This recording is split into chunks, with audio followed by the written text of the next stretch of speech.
Le 11 mai 2023, publication des nouvelles CGU. On va voir ce qui a changé par rapport à la version du 17 novembre 2022.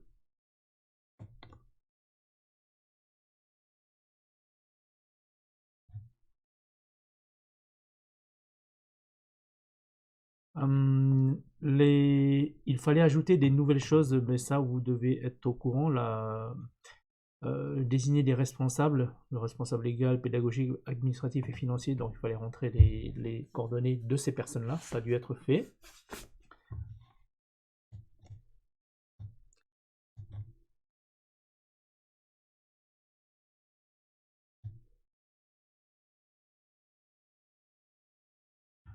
Ensuite, modification des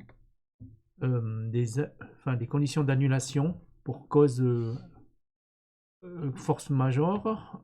Là, il y a. Bon, avant, c'était limité aux maladies de l'apprenant, mais là, même les proches des apprenants peuvent justifier de l'arrêt de la formation.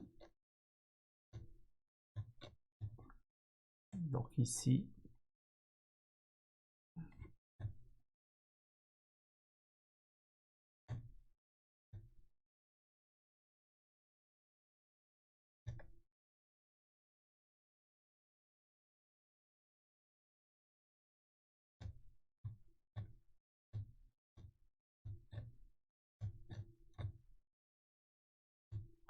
conditions relatives aux organismes de formation, conditions particulières.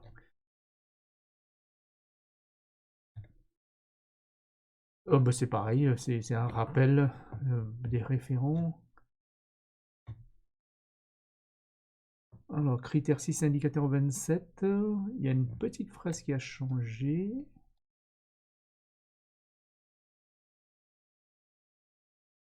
En fait, je ne sais pas pourquoi non, il n'y a pas grand chose.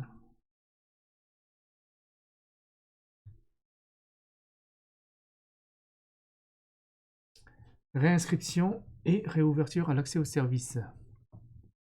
Ça concerne les organismes qui ont été bannis. Période d'exclusion, donc avant il fallait remplir les conditions définies à l'article 3 des CG. Je vous laisse vous y référer. Maintenant, c'est refaire une demande à la CDC au moyen d'un formulaire mis à disposition sur l'espace professionnel.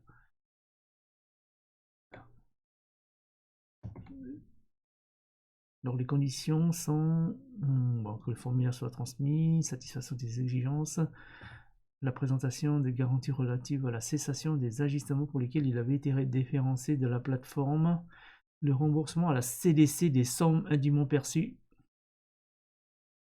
Là, ça concerne l'épisode où beaucoup ont été bannis à cause des formations d'aide à la reprise ou création d'entreprises. Normalement, ils ont envoyé un email pour prévenir, donc il fallait se mettre à exécution rapidement. Moi, je me souviens pas avoir reçu ce email et j'ai reçu un second email et je me suis vite exécuté, heureusement. J'ai obtempéré et j'ai réussi à ne pas être banni, mais ce n'est pas le cas de beaucoup de gens.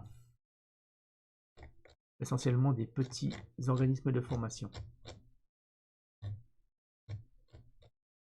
Voilà, c'est tout.